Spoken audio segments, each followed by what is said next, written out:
30 जुलाई को video conferencing के द्वारा पीएम नरेंद्र मोदी और मॉरिशस के प्राइम मिनिस्टर ने मिलकर मॉरिशस के सुप्रीम कोर्ट की बिल्डिंग का उद्घाटन किया है। इसे बनाने में भारत ने आर्थिक सहायता दी थी। आज इस प्रोजेक्ट के साथ साथ भारत मॉरिशस संबंध के बारे में जानेंगे। एक छोटी सी आइलैंड कंट्री भारत की सुरक्षा और व्यापार के लिए इतना अहम क्यों है और इस रीजन की जियोपॉलिटिक्स क्या है, तो अंत तक बने रहिएगा।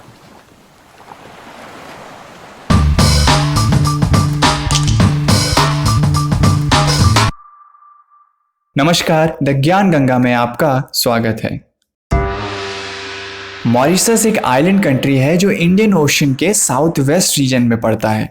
इसका कैपिटल पोर्ट लुइस है और इस कैपिटल सिटी में भारत का ये पहला प्रोजेक्ट था। 2016 में भारत ने मॉरिशस को $353 मिलियन का स्पेशल इकोनॉमिक पैकेज दिया था। इस पैकेज के अंडर 5 प्रोजेक्ट्स बनने थे, जिनमें से एक सुप्रीम कोर्ट की यह बिल्डिंग भी है।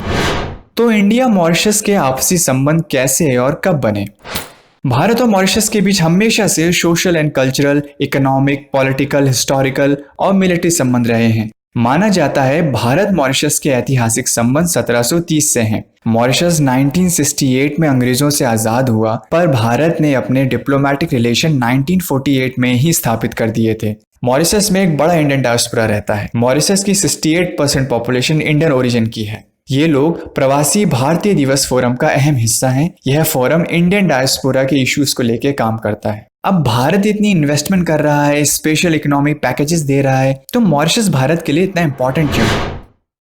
Geo strategic point of view से देखें तो मॉरिशस इंडियन ओशन रीजन में पड़ता है। भारत का 95% trade by volume, 68% trade by value और 80% क्रूड ऑयल इंडियन ओशन से होके आता है। तो अपने ट्रेड को सेफ रखने के लिए और इंडियन ओशन रीजन में अपनी पकड़ बनाए रखने के लिए मॉरिशस एक इंपॉर्टेंट जियो स्ट्रेटेजिक लोकेशन है। इसके लिए भारत ने 2015 में मॉरिशस के साथ एक एग्रीमेंट साइन किया था, जिसमें 8 Indian controlled coastal surveillance radar stations लगाया जाएगा। Coastal surveillance radar station Indian navy के national command controlled communication intelligence network का हिस्सा है। 2015 में भारत ने अपनी Sagar security and growth for all policy को लॉन्च किया था, ताकि इंडियन ओशन से जुड़े अहम देशों के साथ इकोनॉमिक और सिक्योरिटी कोऑपरेशन बढ़ाए जा सके। 2015 में भारत मॉरिशस एक एग्रीमेंट साइन करते हैं, जिसमें भारत को मॉरिशस के आइलैंड्स पर अपने मिलिट्री बेस डेवलप करने की परमिशन मिल जाती है। इस एग्रीमेंट के तहत दोनों देश मिलकर एंटी पायरेसी ऑपरेशन चलाएंगे और एक्सक्लूसिव इकोनॉमिक जोन्स की सर्वेलेंस बढ़ाएंगे, ताकि किसी भी तरह के इलीगल इकोनॉमिक एक्टिविटीज जैसे illegal fishing, poaching, drug, human trafficking को रोका जा सके। ये तो रही सिक्योरिटी, मिलिट्री और स्ट्रैटेजिक पॉइंट ऑफ व्यू की बात।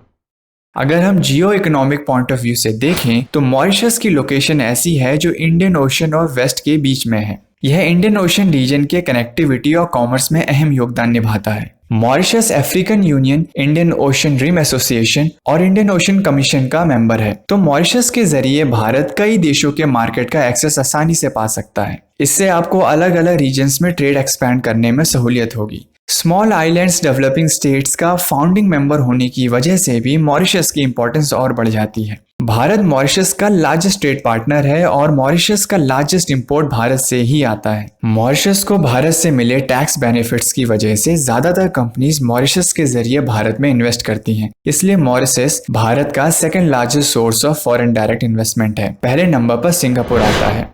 मॉरिशस की रीजनल इंपॉर्टेंस भी बहुत है। मॉरिशस ईस्ट अफ्रीका के पास होने की वजह से भारत के अफ्रीकन इकोनॉमिक आउटरीच का एक सेंटर बन सकता है। चारों तरफ से समुद्र से घिरा होने की वजह से मॉरिशस रीजनल और इंटरनेशनल मैरीटाइम साइंटिफिक रिसर्च में अहम योगदान दे सकता है। इंडियन ओशन के साउथ वेस्टर्न रीजन में 6 आइलैंड्स के ग्रुप को वनीला आइसलैंड्स के नाम से भी जाना जाता है। इसमें कोमोरोस, मेडागास्कर, मॉरिशस, मायोटे, रियूनियन और सीशेल्स आते हैं। भारत अब तक इन वनीला आइसलैंड्स के साथ बायलैटरल बेसिस पे डील करता है, यानी कि अलग अलग डील करता है। आने वाले समय में भारत चाहे तो एक कलेक्टिव आइलैंड पॉलिसी बना सकता है और मॉरिशस को इसका सेंटर बना के इसके जरिए ऑपरेट कर सकता है। अब इससे होगा क्या? इससे भारत इंडियन ओशन के साउथ वेस्ट रीजन में जितनी भी इंडियन कमर्शियल एक्टिविटीज हो रही हैं, उनको मॉरिशस में एक बैंकिंग गेटवे बनाकर और सुविधाएं दे सकता है। साथ ही साथ एक टूरिज्म हब क्रिएट कर सकता है। चाइना अपने स्ट्रिंग ऑफ पीयर्स की स्ट्रैटेजी के तहत कई जगह अपने मिलिट्री बेसेस बना रहा है ताकि भारत को घेर सके और कंटेन कर सके, जैसे ग्वादर पोर्ट पाकिस्तान में,